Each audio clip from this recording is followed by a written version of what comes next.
കൂട്ടുകാരൻ്റെ നിക്കാഹിന് ഒക്കെ പങ്കെടുക്കുന്ന കൂട്ടുകാർ ഒക്കെ പറയാറുണ്ട്, ഇതുവരെ നീ ഇങ്ങനെ ഫ്രീ ആയി നടക്കുകയായിരുന്നല്ലോ, അങ്ങനെ നടക്കണ്ട, നിൻ്റെ കഴുത്തിൽ ഞങ്ങളൊരു ഭാണ്ഡം കെട്ടിത്തരാം എന്ന് പറയാറുണ്ട്. വിവാഹശേഷം 10, 13, 14 ഒക്കെ വർഷം കഴിഞ്ഞ് ഫേസ്ബുക്കിലൊക്കെ പിക്ചർ ഇട്ടിട്ട് പറയാറുണ്ട്, 13 വർഷമായി ഞാൻ കൂടെ കൂട്ടിയിട്ട് എന്ന്. അതൊക്കെ ഒരു ചെറിയ പരമാധികാര വാക്കുകളാണ്.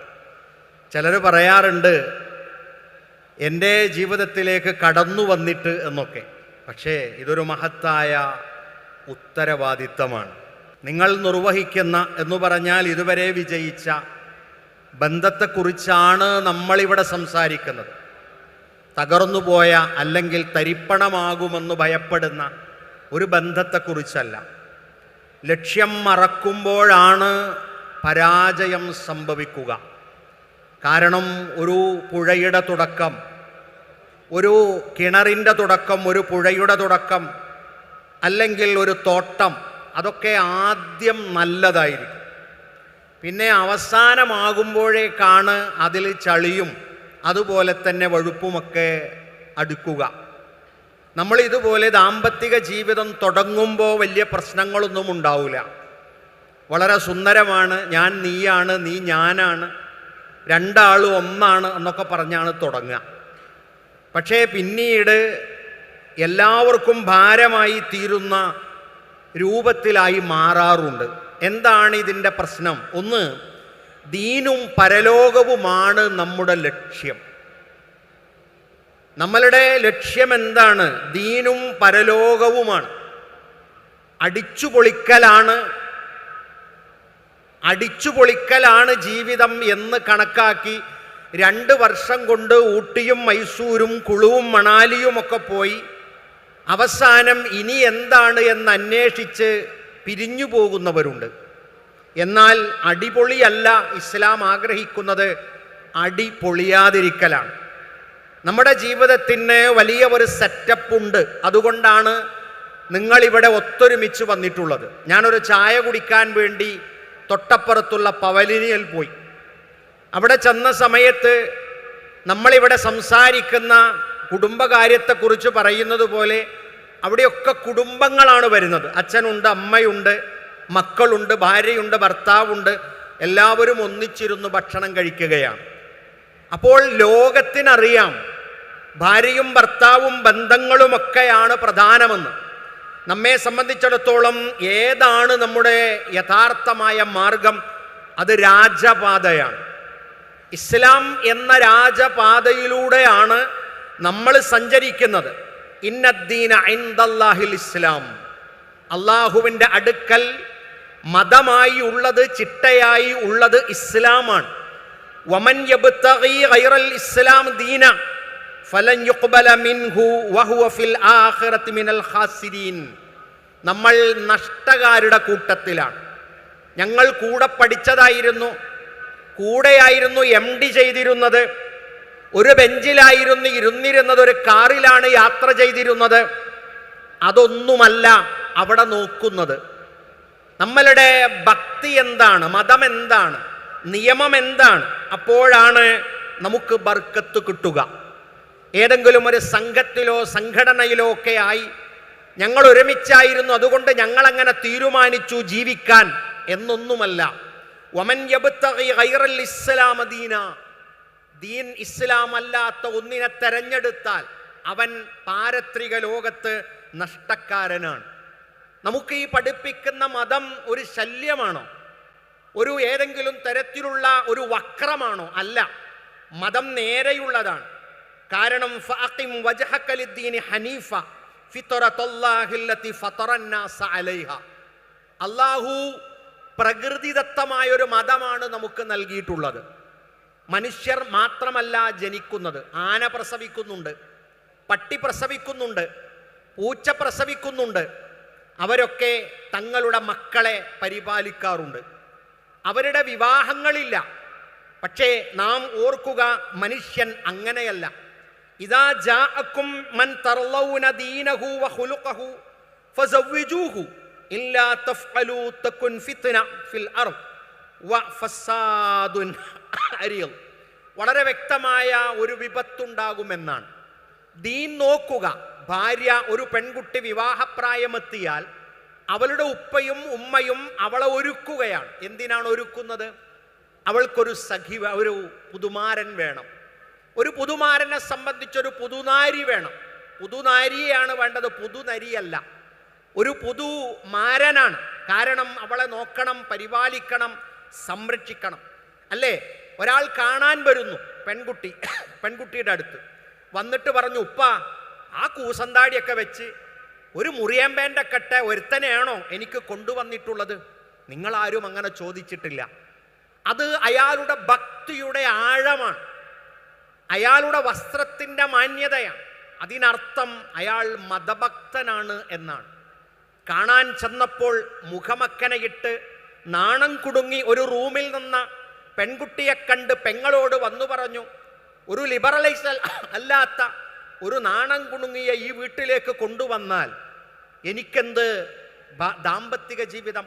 അല്ല സഹോദര, സ്ത്രീക്ക് നാണമുണ്ട്. അവൾ നാണവും മാനവുമുള്ളവളാണ്. അവളെ നീ ഇണയാക്കി സ്വീകരിച്ചാൽ തീർച്ചയായും നീ വിജയിച്ചിരിക്കും. ഒരു കൊറ്റന്താടി വെച്ച, ഒരു മുറിയൻ പാൻറ്റിട്ട ഒരുത്തനെയാണോ വാപ്പ കൊണ്ടുവന്നിട്ടുള്ളത്? വാപ്പ പറയുന്നു, അതെ, ഭക്തനായ, നിന്നെ നോക്കുന്ന, നിന്റെ പ്രതീക്ഷക്കൊത്തുയരുന്ന ഒരു ഭർത്താവിനെയാണ് കൊണ്ടുവന്നിട്ടുള്ളത്. ഇതുപോലെ ഇണകളെ തെരഞ്ഞെടുക്കുന്നതിൽ ഇസ്ലാമിയത്ത് തെരഞ്ഞെടുക്കാൻ, ദീൻ തെരഞ്ഞെടുക്കാൻ ആധുനിക യുവതക്ക് സാധിച്ചിട്ടുണ്ട് എന്നാണ് ഞാൻ പ്രതീക്ഷിക്കുന്നത്. അങ്ങനെ ഒരുത്തൻ വന്നിട്ട് വിവാഹം കഴിച്ചു കൊടുത്തില്ല എങ്കിൽ, ദീനുള്ള ഒരു പെൺകുട്ടിയെ കണ്ടിട്ട് മറ്റു പലതും പറഞ്ഞു ഒഴിഞ്ഞു പോയിട്ടുണ്ടെങ്കിൽ, നിങ്ങൾ ഈ എറണാകുളത്തും ഈ ദുനിയാവിലും വിപത്തിന് മരുന്നിട്ടു, അല്ലെങ്കിൽ വിത്തിട്ടു എന്നാണ് ഇസ്ലാം നമ്മളെ പഠിപ്പിക്കുന്നത്. വിവാഹം എന്ന് പറയുന്നത് എന്താണ്? ദൈവ നിയമമാണ്, പടച്ച റബ്ബിൻ്റെ നിയമമാണ്. എവിടെയെങ്കിലും ഒരു രജിസ്റ്റർ ഓഫീസിൽ പോയി ഒരു നാളെയോ മറ്റന്നാളോ റിട്ടയർഡായി പോകുന്ന ഒരു ഓഫീസറുടെ മുമ്പിൽ വെച്ച് രണ്ടുപേരും ഒപ്പിട്ട് രണ്ടുപേരും കഴുത്തിലൊരു കയറ് ചാർത്തലല്ല വിവാഹം. അന്നിക്കാഹു മിൻ സുന്നത്തി, വിവാഹം എൻ്റെ ചര്യയിൽപ്പെട്ടതാണ് എന്ന് റസൂലുള്ളാഹി സ്വല്ലല്ലാഹു അലൈഹി വസല്ലം. വഅൻകിഹുൽ അയാമ മിൻകും വസ്വാലിഹീന മിൻ ഇബാദിക്കും, അടിമകളുടെ കൂട്ടത്തിൽ നിന്ന് ഭക്തരായവരെ നിങ്ങൾ വിവാഹം കഴിക്കുക എന്നാണ്. അപ്പോൾ ഈ വിവാഹം എന്ന് പറയുന്നത് പ്രത്യയ ശാസ്ത്രത്തിലില്ല. വിവാഹ ജീവിതം എന്ന് പറയുന്നത് ആധുനിക കാണുന്ന ലിബറലൈസേഷനിലില്ല. വിവാഹം ദൈവഗ്രന്ഥത്തിലാണ് കാണുക. ആ വിവാഹത്തെ നമുക്ക് പരിചയപ്പെടുത്തിയത് ആരാണ്? അള്ളയാണ്, നാഥനാണ്. അതുകൊണ്ട് തന്നെ ആ സ്നേഹവും കാരുണ്യവും ഊട്ടിയുറപ്പിക്കേണ്ടത് ആരുടെ ബാധ്യതയാണ്? അള്ളാന്റെ ബാധ്യതയാണ്. അതിനെന്തു വേണം? അള്ളാന്റെ പൊരുത്തമുണ്ടാകണം. ദീനിയായ, ഭക്തിയുള്ള, ഇഖ്ലാസുള്ള, ധന്യമായ വിവാഹം നമ്മുടെ വീട്ടിൽ നടക്കുമ്പോഴാണ് അള്ളാഹുവിൻ്റെ കൃപയുണ്ടാവുക. നമ്മൾ എപ്പോഴും കേൾക്കുന്ന ആയത്താണ്, വമിൻ ആയാതിഹി അൻ ഖലഖലകും മിൻ അൻഫുസികും അസ്വാജ ലിതസ്കുനൂ ഇലൈഹ വജഅല ബൈനകും മവദ്ദതൻ വറഹമ. മവദ്ദയുണ്ടാവുക. മൗദ എന്ന് ചില നാടുകളിലൊക്കെ നാടൻ ഭാഷയിൽ പറയാറുണ്ട്. അങ്ങേയറ്റത്തെ ആ ഇഷ്ടമുണ്ടാവുന്നതും പ്രേമം തോന്നുന്നതുമൊക്കെ അള്ളാഹുവാണ് നമുക്ക് നൽകുന്നത്. അല്ലാതെ കാണുന്ന സൗന്ദര്യത്തിൻ്റെ പേരിൽ ഒരു വരൻ ഒരു വിവാഹ ബ്യൂറോയിൽ ചെന്നിരിക്കുകയാണ്. അവനോട് ബ്യൂറോയുടെ ആള് ചോദിക്കുകയാണ്, നിന്റെ മനസ്സിലുള്ള വധു എങ്ങനെയാണ്? അപ്പോൾ നെറ്റി ഇങ്ങനെയാണ്, മൂക്കിങ്ങനെയാണ്, കണ്ണങ്ങനെയാകണം, തത്തയുടെ ചുണ്ടാകണം എന്നൊക്കെ പറഞ്ഞു കൊടുത്തു. അവസാനം കമ്പ്യൂട്ടർ അവന് മറുപടി കൊടുത്തു, പ്ലീസ് വെയിറ്റ്. 5 മിനിറ്റ് കഴിഞ്ഞപ്പോൾ അവന് പറയുന്ന ആ സ്വപ്ന സഖിയെ പരിചയപ്പെടുത്തി കൊടുത്തത് പെൻഗിൻ്റെ ചിത്രമായിരുന്നു. പെൻഗിൻ്റെ ചിത്രമാണ്. നമ്മുടെ സ്വപ്നങ്ങളല്ല വലുത്. നമുക്ക് നാളെ നമ്മളെ നോക്കാവുന്ന, നമ്മളുടെ മക്കൾക്ക് സംരക്ഷണം കൊടുക്കാവുന്ന, നമ്മളുടെ പിതാവിന് ഗുളിക കൊടുക്കുവാനും നമ്മുടെ ഉമ്മക്ക് ചൂടുവെള്ളം കൊടുക്കാനും കഴിയുന്ന ഒരു സഖിയെയാണ് വിവാഹം കഴിച്ചതെന്ന് നമ്മൾ തമ്മിൽ മനസ്സിലാക്കണം. ഊട്ടിയുറപ്പിക്കപ്പെടേണ്ടത് അള്ളാഹുവാണ് ഊട്ടിയുറപ്പിക്കുന്നത്. അതുകൊണ്ട് കാരുണ്യമുണ്ടാകണം. നിങ്ങൾ ആരാണ്? ഞാൻ ഭർത്താവാണ്. അല്ലേ? നിങ്ങൾ ആരാണ്? ഞാൻ ഭാര്യയാണ്. ഭർത്താവ് എന്ന് പറയുമ്പോൾ ഭരണം നടത്തുന്ന ഭരണകർത്താവാണ് യഥാർത്ഥത്തിൽ ഭർത്താവായി വരുന്നത്. ഭാര്യ എന്ന് പറഞ്ഞാൽ ഭരണം നടത്തുന്നവന്റെ കീഴിൽ നിൽക്കുന്നവൻ. പക്ഷേ ഇസ്ലാം പ്രയോഗിച്ചത് സൗജും സൗജത്തുമാണ്. ഇണയാണ്. ഇണയായ പുരുഷനും ഇണയായ സ്ത്രീയുമാണ്. തീർച്ചയായും പെണ്ണെന്ന് പറയുന്നത്, സ്ത്രീ എന്ന് പറയുന്നത് പുരുഷന്റെ പകുതിയാണ്. പുരുഷന്റെ പകുതിയാണ്. ഒരിക്കൽ ഒരു സഹോദരൻ ചോദിച്ചു, നിന്റെ ഭാര്യ എവിടെയാണ്? കല്യാണത്തിന് പോയപ്പോൾ. അപ്പം അദ്ദേഹം പറഞ്ഞു, ഭാര്യ എൻ്റെ വീട്ടിലാണ് എന്ന് പറയുന്നതിന് പകരം അദ്ദേഹം പറഞ്ഞു, പൊരക്കാരി പൊരയിലാണ്, പൊരക്കാരി പൊരയിലാണ്. ഉടനെ അങ്ങനെ അദ്ദേഹം തിരിച്ചു പറഞ്ഞു, നിന്റെ പകുതി പൊരയിലാണെന്നാണ് നീ പറയേണ്ടത്. പലപ്പോഴും നമ്മൾ ആലോചിച്ചാൽ തോന്നും മുക്കാലെന്ന് പറയാൻ. നമ്മളെക്കാൾ ഓർമ്മയും നമ്മുടെ കാര്യത്തെക്കുറിച്ചുള്ള ചിട്ടയും നമ്മളെ കാര്യത്തെക്കുറിച്ചുള്ള ശ്രദ്ധയുമൊക്കെയുള്ള ഒരു സഖിയാണ് നമുക്ക് അള്ളാഹു നൽകിയിട്ടുള്ളത്. അതുകൊണ്ട് നമുക്ക് നഷ്ടമില്ല. അർരിജാലു ഖവ്വാമൂന അലന്നിസാ. ഭരണകർത്താവായ ഞാൻ, എൻ്റെ ഭാര്യ ഞാൻ പറയുന്നത് കേൾക്കണ്ടേ? ഞാനല്ലേ കെട്ടിക്കൊണ്ടത്, ഞാൻ അങ്ങനെ പറഞ്ഞിട്ടല്ലേ കെട്ടിയത് എന്നൊന്നും പറഞ്ഞ് ദേഷ്യപ്പെടേണ്ടുന്ന ഒരു ബന്ധമല്ല വിവാഹം. അർരിജാലു ഖവ്വാമൂന അലന്നിസാ. ഒരു സ്ത്രീയെ സംബന്ധിച്ചും പുരുഷനെ സംബന്ധിച്ചും പുരുഷന് നിയന്ത്രണ അധികാരം നൽകിയിരിക്കുന്നു എന്നാണ്. സുന്നയായ നോമ്പ് നോൽക്കുമ്പോൾ പുരുഷന്റെ അനുവാദം ചോദിക്കണം എന്ന് പറഞ്ഞാൽ അവൾക്ക് എന്തെങ്കിലുമൊക്കെ വിഷമം സംഭവിച്ചാൽ അത് കൈകാര്യം ചെയ്യേണ്ടത് പുരുഷനാണല്ലോ. പോകുമ്പോൾ ഒരു അനുവാദം ചോദിക്കുന്നത്, വരുമ്പോൾ ഒരു അനുവാദം പറയുന്നതൊക്കെ നമ്മൾക്ക് അങ്ങോട്ടും അങ്ങനെയൊക്കെയാകാം. അങ്ങനെ പാരസ്പര്യത്തോടു കൂടി ഒരുമിച്ച് നിൽക്കണമെന്ന് ആഗ്രഹിക്കുമ്പോഴാണ് നമ്മളുടെ വീടാകുന്നത്. അപ്പോൾ ഭാര്യയെ സംബന്ധിച്ചിടത്തോളം ഉണ്ടാകും, ഞാൻ എങ്ങോട്ടിറങ്ങിയാലും ചോദിക്കണേ, ഞാൻ പോകാൻ ചോദിക്കണേ, വരാൻ ചോദിക്കണേ. എന്താ നിങ്ങൾ കളക്ടറാ? അല്ല. ബിമാ ഫളലല്ലാഹു അലാ ബഅദിൻ വബിമാ അൻഫഖൂ മിൻ അംവാലിഹിം. സമ്പത്ത് അധ്വാനിച്ചു കൊണ്ടുവരേണ്ടത്, ഷിപ്പ്യാർഡിൽ നിന്ന് കൊണ്ടുവരേണ്ടത്, ബോട്ടിൽ പോയിട്ട് കൊണ്ടുവരേണ്ടത്, മാർക്കറ്റിൽ പോയി കൊണ്ടുവരേണ്ടത് നിങ്ങളുടെ ബാധ്യതയല്ല, ഭർത്താക്കന്മാരുടെ ബാധ്യതയാണ്. ആ സമ്പത്ത് ചെലവഴിക്കുന്നത് കൊണ്ട്, അതുപോലത്തെ ചില കാര്യങ്ങൾക്ക് അധികാരം കൊടുത്തത് കൊണ്ട് നിങ്ങൾ അവരുടെ കീഴിൽ നിൽക്കുന്നു എന്ന് മാത്രം. ആ കീഴൊതുങ്ങിക്കൊടുക്കുന്നിടത്ത് ഖുർആൻ പറഞ്ഞു, വഅശ്റുഹുന്ന ബിൽ മഅറൂഫ്. അവരോട് നിങ്ങൾ നല്ല നിലയിൽ വർത്തിക്കുക എന്നാണ് ഖുർആൻ പറയുന്നത്. അടിക്കാൻ പാടില്ല, അവരെ ബുദ്ധിമുട്ടിക്കാൻ പാടില്ല, ചീത്ത പറയാൻ പാടില്ല. പുരുഷന്മാരായ നമ്മളൊക്കെ പലപ്പോഴും ചീത്ത പറയാനുള്ളത് മുഴുവൻ അങ്ങോട്ട് പറയും. എന്നിട്ട് പറയും, നീ ഒരു കട്ടൻ ചായ എടുക്കുക. അവൾക്ക് ചീത്ത പറയാൻ തിരിച്ച് അറിയാഞ്ഞിട്ടല്ല, പക്ഷേ അവൾ കുഞ്ഞുങ്ങളെ ഓർത്തുകൊണ്ട് അവൾ ഒതുക്കുകയാണ്. കുഞ്ഞുങ്ങൾ അവരുടേതു മാത്രമല്ല. നേരത്തെ നമ്മളുടെ ഗുരു പറഞ്ഞതുപോലെ മക്കൾ നമ്മളുടേതുമാണ്. സാധാരണ ഞാനും നിങ്ങളുമൊക്കെ പറയാറുണ്ട്, 3 വയസ്സ് വരെ കുട്ടി, നമ്മൾ പറയും നിന്റെ കുട്ടി അതാ കരയുന്നു, നിന്റെ കുട്ടി. 4 വയസ്സായ പറയും നിന്റെ കുട്ടിനെ എന്താ കാട്ടിയെന്ന്. ഈ മക്കൾ നമ്മളുടേതാണ്, 2 കൂട്ടരുടേതുമാണ്. അതുകൊണ്ട് നമ്മളോട് നമുക്ക് പറയാനുള്ളത് എന്താണ്? നമ്മൾ ഭാര്യയും ഭർത്താവും ദീനാകുന്ന വാഹനത്തിൽ കയറുക. ബഹുമാന്യനായ ഇസ്ലാം നമ്മളെ പഠിപ്പിച്ച നൂഹ് നബി അലൈഹി സ്വലാത്തു വസ്സലാമിന്റെ മകനോട് പറഞ്ഞ ആയത്ത്, യാ ബുനയ്യ ഇർകബ് മഅനാ വലാ തകുൻ മഅൽ കാഫിരീൻ. പലതരത്തിലുള്ള വാദക്കാരുണ്ടാകും, പലതരത്തിലുള്ള വിവാദക്കാരുണ്ടാകും, പലതരത്തിലുള്ള സ്വാതന്ത്ര്യം അന്വേഷിക്കുന്നവരുണ്ടാകും. എന്താ അങ്ങനെ നടന്നൂടെ, എന്താ കഴിച്ചിട്ട് നടന്നൂടെ, അങ്ങനെ ഒരു ലൈവിൽ പോയാപ്പം എന്താ കുഴപ്പം, എൻ്റെ കൂട്ടുകാരല്ലേ കണ്ടതുള്ളൂ, പുറമുള്ളവരൊന്നുമില്ലല്ലോ, എന്താ എനിക്കങ്ങനെ പോയിക്കൂടെ എന്നൊക്കെ ചോദിക്കുമ്പോൾ നമുക്കൊരൊറ്റന്നേ പറയാനുള്ളൂ, മതത്തിൻ്റെ വാഹനത്തിൽ കയറുക. അതുകൊണ്ട് ഒരാൾക്കും നഷ്ടം സംഭവിച്ചിട്ടില്ല. അതിൻ്റെ അടിസ്ഥാനം എന്താണ്? അത് തൗഹീദാണ്.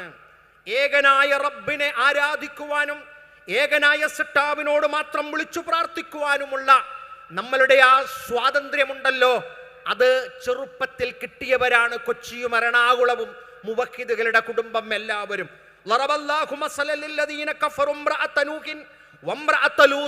സഹോദരിമാരെ ഓർക്കുക, തൗഹീദാകുന്ന ഏകദൈവ വിശ്വാസം നമുക്ക് കിട്ടാൻ നമ്മളുടെ ഭർത്താവും നമ്മളുടെ ഭർത്താവിൻ്റെ കുടുംബവും ഒരു ബാധ്യതയായെങ്കിൽ അത് സന്തോഷിക്കുക. വലിയ സൗന്ദര്യമുള്ള വലിയ പ്രൗഢിയുള്ള വലിയ ഒരു തറവാട്ടിൽ 2 നിലയും 3 നിലയും ഒക്കെയുള്ള ഒരു ഫ്ലാറ്റിലൊക്കെ ചെന്ന് വലിയ വലിയ സമ്പത്തുള്ള ഭക്ഷണമൊക്കെ കഴിച്ച് ഇരിക്കുന്ന ഒരു വീട്ടിൽ അവിടെ തൗഹീദില്ല എങ്കിൽ മുഴുവൻ നഷ്ടത്തിലാണ്.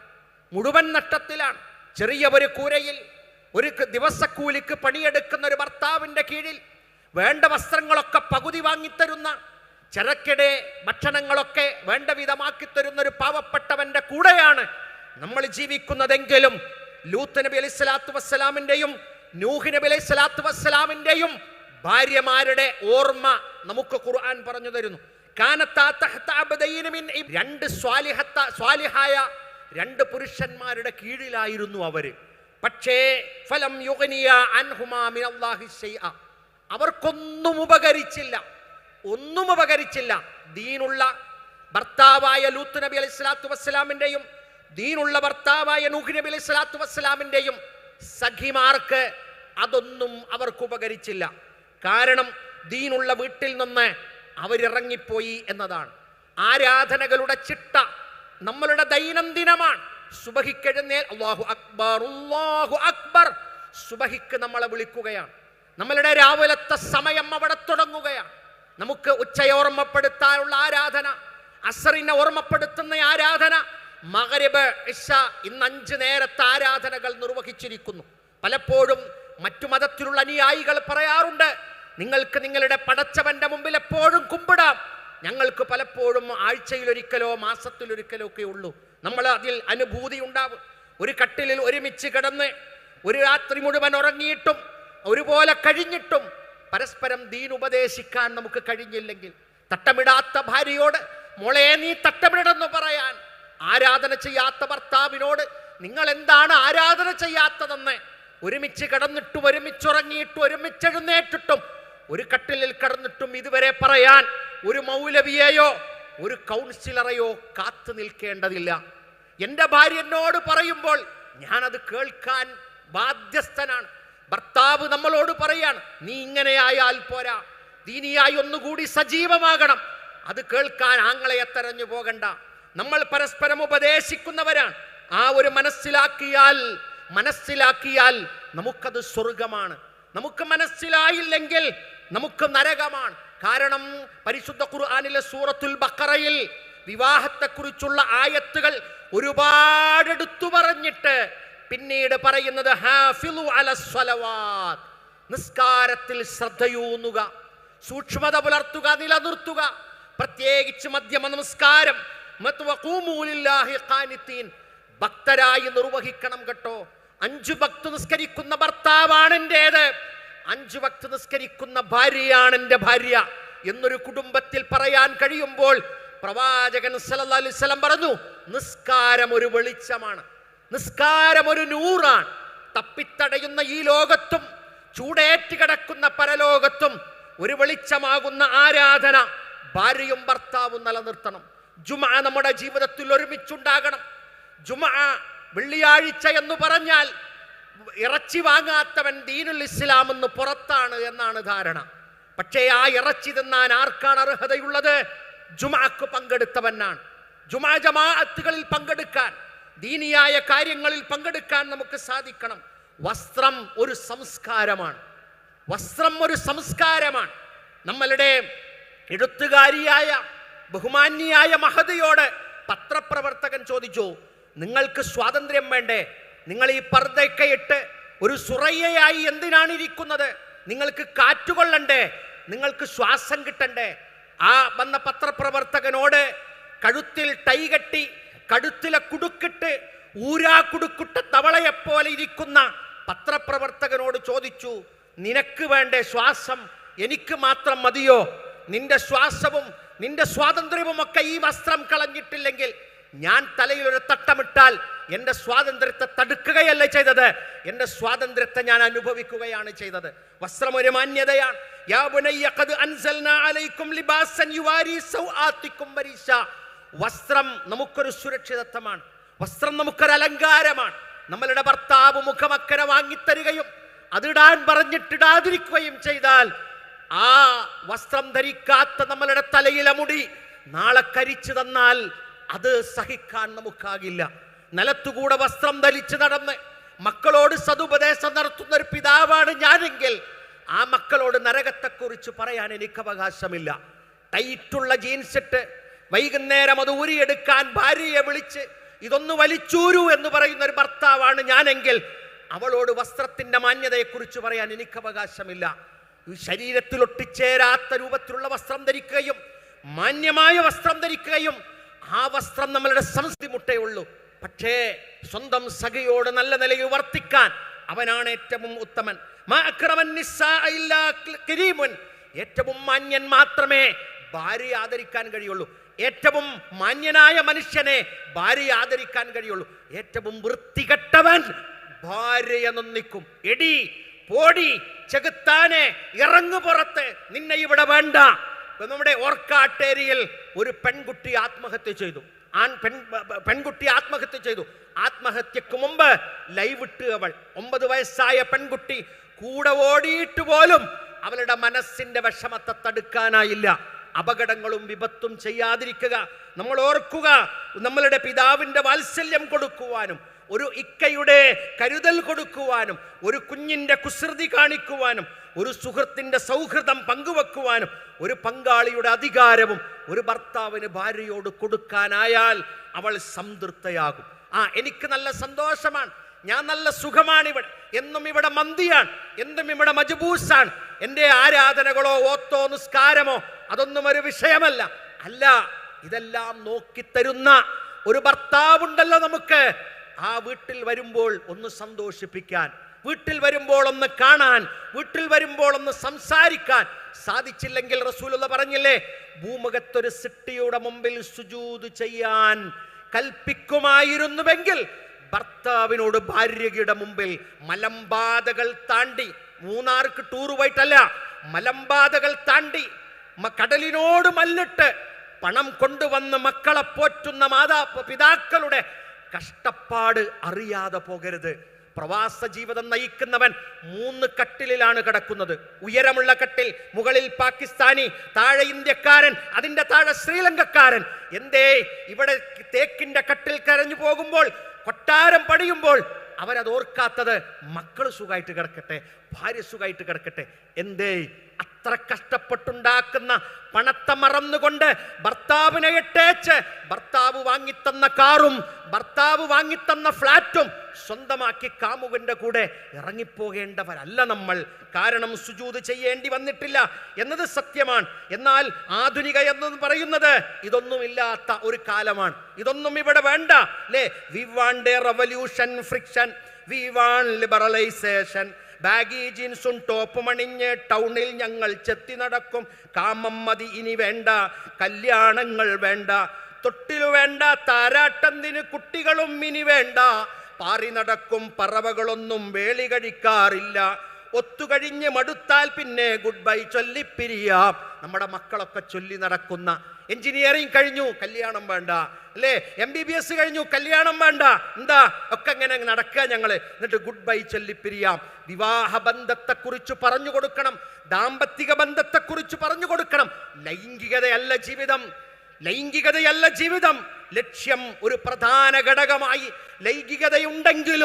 ലൈംഗികതയുണ്ടെങ്കിലും സർവർഗരതിയെപ്പോലെ, അതുപോലെ തന്നെ ലൈംഗികപരമായ വൈകൃതങ്ങളെപ്പോലെ സമൂഹത്തിലുണ്ട്. അത് ഭാര്യാഭർത്തൃ ബന്ധത്തിനിടയിൽ ഉണ്ടാകരുത്. ഒരു പെൺകുട്ടി വിവാഹം കഴിച്ചു, പിറ്റേ 4-ാം ദിവസം കഴിഞ്ഞപ്പോൾ പോന്നു. ഉപ്പ ചോദിച്ചു, എന്തേ പോന്നത്? മൂപ്പര് ഫോണൊക്കെ തുറന്നുവെച്ചിട്ട് കല്യാണം കഴിഞ്ഞതല്ലേ എന്ന് പറഞ്ഞിട്ട് വേണ്ടാത്ത വീഡിയോ ഇങ്ങനെ കണ്ടിരിക്കുകയാണ്, അതുകൊണ്ട് എനിക്ക് ആ വീട്ടിൽ വേണ്ട. ആ കുട്ടി പോന്നു. ആ കുട്ടി വീണ്ടും വിവാഹിതയായി. അവിടെ നിന്ന് ചോദിച്ചു, അവിടെ നിന്നും പോന്നു. എന്താന്ന് ചോദിച്ചപ്പോൾ പറഞ്ഞു, ബാപ്പാ ഈ ആണുങ്ങളൊക്കെ എങ്ങനെയാ, കല്യാണം കഴിഞ്ഞു എന്ന് പറഞ്ഞാൽ പിന്നെ വീഡിയോ ഒക്കെ കണ്ട് ഹറാമായത് കണ്ടിരിക്കാൻ പറ്റുമോ? ചിലപ്പോൾ നമ്മളെക്കാൾ ഭക്തയായിരിക്കാം നമ്മൾ വിവാഹം കഴിച്ചു കൊണ്ടുവരുന്നവൾ. അവൾ 5-ാം ക്ലാസ്സിൽ പഠിച്ച ദീനായിരിക്കാം. പ്രിയപ്പെട്ട ആൺകുട്ടികളും പെൺകുട്ടികളുമല്ല നമ്മളിപ്പോൾ യുവാക്കളും, നിങ്ങൾ യുവാക്കളും യുവതികളുമാണ്. നമ്മൾ ഗെറ്റ് ടുഗദറിന് പോകുന്നു. ഭർത്താവിന് പേടി ഗെറ്റ് ടുഗദറിന് പറഞ്ഞയച്ചാൽ പ്രശ്നമാവുമോ?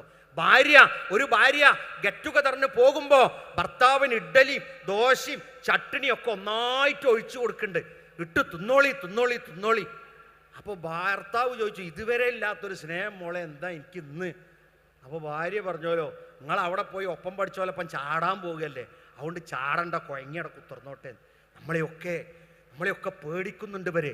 അങ്ങനത്തെ ഒരു ഗെറ്റ് ടുഗദർ ഉണ്ടെങ്കിൽ വേണ്ട, 10ാം ക്ലാസ് പഠിച്ചോൽ ഉണ്ടായിക്കോട്ടെ, പക്ഷേ നമ്മളുടെ ഗെറ്റ് ടുഗദർ നമ്മുടെ മക്കളെയും നമ്മുടെ കുടുംബത്തെയും നമ്മുടെ ഭർത്താവിനെയും ഇട്ടേച്ച് അന്നത്തെ ഓട്ടോഗ്രാഫിലെ സെന്റൻസും അന്നത്തെ എഴുതി വെച്ച കെമിസ്ട്രി ബുക്കിലെ കത്തുമൊക്കെ പിറകെ പോവുകയാണെങ്കിൽ നമുക്ക് എന്തിനാണ് ഗെറ്റ് ടുഗദർ?